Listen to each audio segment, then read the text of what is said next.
సొరకాయ రొట్టెలు. ఈ రొట్టెలు ఆరోగ్యానికి చాలా మంచిదండి. అలాగే రొట్టెలు రాని వాళ్ళు కూడా సింపుల్ గా ఈజీగా చేసేయచ్చు. చాలా మెత్తగా సాఫ్ట్ గా మృదువుగా బాగుంటాయి. ఆరోగ్యానికి కూడా చాలా మంచిది. బరువు తగ్గాలనుకునే వాళ్ళకి కానీ డయాబెటీస్ వాళ్ళకి కానీ చాలా చక్కటి ఆరోగ్యం అండి. ఎన్నో పోషకాలు ఉన్నాయి సొరకాయ రొట్టెలు. ఎలా చేయాలో చూసేద్దాము. పండు ముసలైనా చిన్న పిల్లలైనా సరే ఎవరైనా తినేసండి. చాలా హెల్తీ ఫుడ్. ఇప్పుడు ఎలా చేయాలని చూసి ఫాలో అయిపోదాము. వెల్కమ్ టు అవర్ ఛానల్ మా ఇంటి మన్పా కిచెన్. ఇవాళ మనము సొరకాయ రొట్టెలు చేసుకుందామండి. యూట్యూబ్ లో ఎవరు చెప్పండి ఫస్ట్ టైం గా చూపిస్తున్నాను. ఆయిల్ ఏమాత్రం ఆయిల్ వాడకుండా మనం ఇక్కడ లేతగున్న సొరకాయ ఒకటి తీసుకోవాలండి. సొరకాయ తీసుకొని జొన్న రొట్టెలు చేసుకుందాము. ఏమాత్రం ఆయిల్ వాడకుండా మనం ఇప్పుడు సొరకాయ రొట్టెలు ఎలా చేయాలో చూద్దాము. ఫస్ట్ ఇక్కడ దీన్ని మనం చెక్కు తీసేసుకుందాము. ఇలా మనము గ్రేటర్ తీసుకొని ఇలా అంతా చెక్కు తీసుకొని పెట్టుకోవాలండి. అదంతా చెక్కు తీసి పెట్టుకున్న తర్వాత ఒకసారి తురుముకొని పెట్టుకుందాము.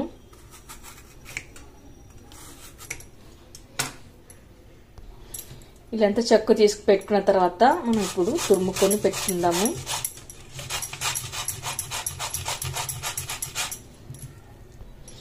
ఇలా మొత్తం తురుముకొని పెట్టుకున్న తర్వాత ఒక కప్పులోకి అయితే తీసుకొని పెట్టుకుందాము. ఇలా అంతా కప్పులోకి అయితే తీసి పెట్టుకోవాలి. ఇప్పుడు మనం సొరకాయ మసాలా రొట్టెలోకి మసాలా చేసుకుందామండి. ఇక్కడ నేను 2 గ్రీన్ చిల్లీ అయితే తీసుకున్నాను. కారం ఎక్కువ తినాలనుకుంటే ఇంకొక మిర్చి కూడా తీసుకోవచ్చు. అలాగే అల్లం వెల్లుల్లి కూడా తీసుకున్నాను. ఇప్పుడు మనం మిక్సీ పట్టి పెట్టుకుందాము. మీ దగ్గర మిక్సీ లేనప్పుడు రోట్లోనైనా సరే కచ్చాపచ్చగా దంచుకోవచ్చు. ఇలా అంతా మిక్సీ పట్టి పెట్టినాక ఒక కప్లోకి తీసుకుందాము. ఇప్పుడు మనం పేస్ట్ ని పక్కన పెట్టుకుందాము. ఇప్పుడు ఇక్కడ మనము 1 కప్ వాటర్ తీసుకున్నాం. అలాగే 1.5 కప్పు సొరకాయ తురుము, అలాగే 1 కప్పు జొన్న పిండి తీసుకున్నాము. ఇప్పుడు మనం స్టవ్ మీద కడాయి పెట్టుకొని అందులో 1 కప్ వరకు అయితే వాటర్ తీసుకున్నాం కదా, వాటర్ వేసుకోవాలి. ఇప్పుడు ఈ వాటర్ లో కొద్దిగా సాల్ట్ వేసుకుందాము.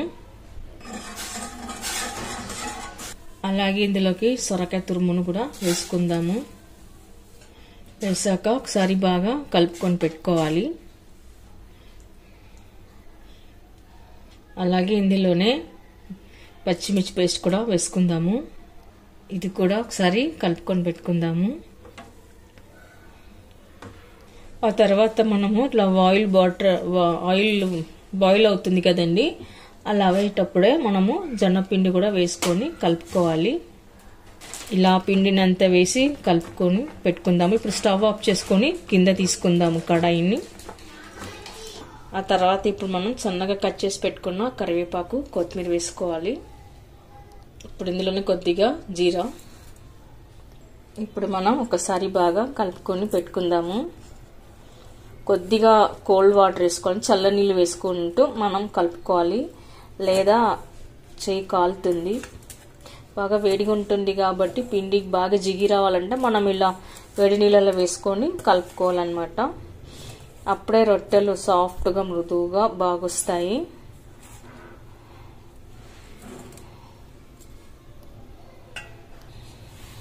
ఇలాంటి పిండిని ఒకసారి చేతితో కలుపుకొని పెట్టుకుందాము. ఇప్పుడు తగినంత వాటర్ వేసుకొని కలుపుకోవాలండి. పిండిని కాస్త గట్టిగానే కలుపుకోవాలి, అప్పుడే మనకు రొట్టెలు రుద్దుకోవడానికి బాగా వస్తుంది. కాస్త చల్లారిన తర్వాత మనం వాటర్ వేసి బాగా కలుపుకోవాలన్నమాట. చేతితోనే బాగా ఇట్లా స్మాష్ లాగా చేసుకోవాలి. అప్పుడు పిండికి బాగా జిగి వచ్చి మృదువుగా అవుతుంది. ఇక్కడ వాటర్ అయితే ఎక్కువ వేయలేదు, జస్ట్ ఇలా వాటర్ చిమ్కరిచ్చాను అంతే. తర్వాత పిండిని బాగా మొత్తం కలిసిపోయే వరకు మనం కలుపుకొని పెట్టుకోవాలి. బాగా జిగి వచ్చే వరకు ఇలా అంటూనే ఉండాలి.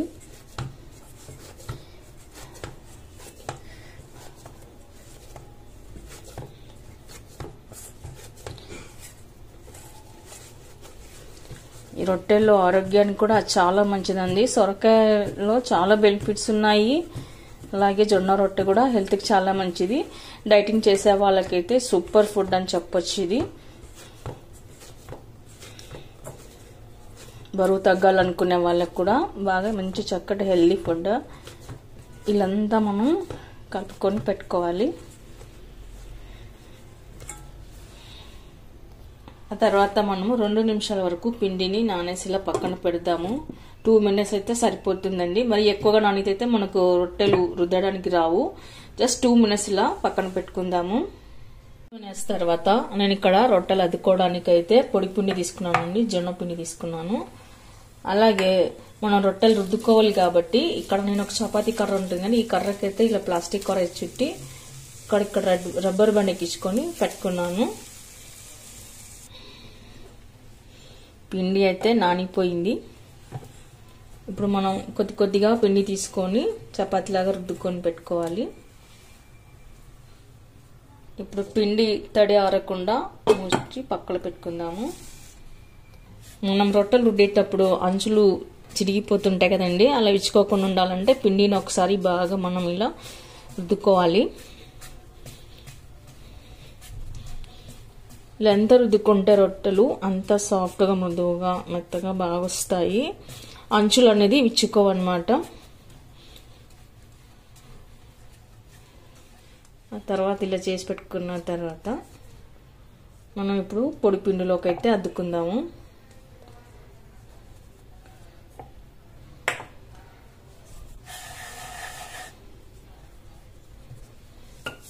ఇప్పుడు చపాతీ కర్రతో రుద్దుకొని పెట్టుకోవాలి.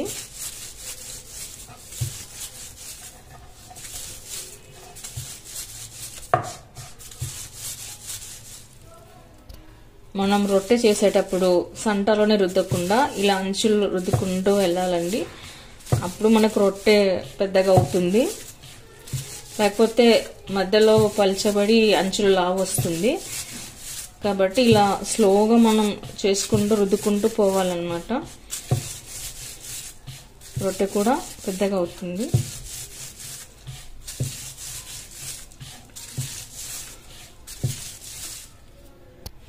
మీకు ఇంకా కావాలంటే ఇష్టమైతే ఇందులో క్యారెట్ తురుము, నువ్వులు కూడా వేసుకోవచ్చు. నేను సొరకాయ రొట్టె చేస్తున్నాను కాబట్టి ఓన్లీ సొరకాయ మాత్రమే వేసానండి. చుక్క నూనె లేకుండా వితౌట్ ఆయిల్, మొత్తం ఆయిల్ లేకుండా రొట్టె చేస్తున్నాను ఇక్కడ.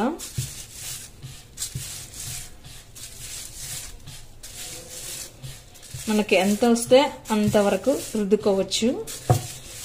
ఈ రొట్టెలు ఏ కర్రీతో తిన్నా, చట్నీతో తిన్నా, లేదా అలాగే నేరుగా తిన్నా కూడా చాలా బాగుంటాయి. మసాలా అంతా వేసాం కాబట్టి అలాగే తిన్నా కూడా బాగుంటుంది. ఇప్పుడు మనం పెనం పైన వేసి కాల్చుకుందాము.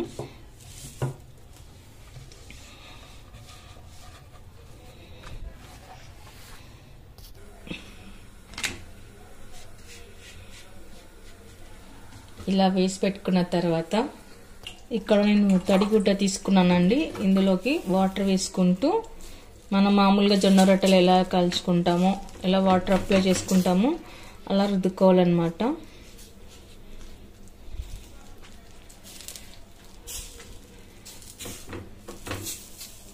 ఇప్పుడు మనము ఇలా అంతా వాటర్ అప్లై చేసుకున్న తర్వాత మనం ఇప్పుడు రొట్టెని ఇలా తిరిగి వేసుకొని కాల్చుకోవాలి. అంచులంతా సరిగా కాలే వరకు మనం కాల్చుకోవాలండి రొట్టెను.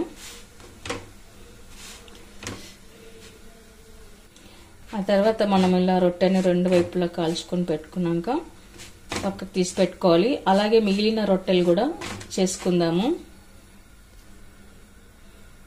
ఓకే అండి, చూసారుగా మనం ఎప్పుడు ఒకేలా రొట్టెలు చేసుకోకుండా ఇలా కనుక కొత్తగా రొట్టెలు చేసినట్లయితే చాలా టేస్ట్గా బాగుంటాయండి. సొరకాయ రొట్టెలు ఒక్క రొట్టెకి బదులుగా 4 రొట్టెలు తింటారు. అంత అద్భుతంగా ఉంటుంది. ఆరోగ్యానికి కూడా చాలా మంచిది కాబట్టి రొట్టెలు ఎవరైనా ఇష్టపడతారండి. ఈజీగా కూడా చేసేయచ్చు, చాలా మెత్తగా ఉంటుంది. మరి మీరు కూడా ఒకసారి ట్రై చేయండి. మీకు ఎలా కుదిరిందో కామెంట్స్లో పెట్టండి, లైక్ చేయండి, షేర్ చేయండి. మరిన్ని వీడియోల కోసం మన ఛానల్ని తప్పకుండా సబ్స్క్రైబ్ చేయండి. Thank you for watching.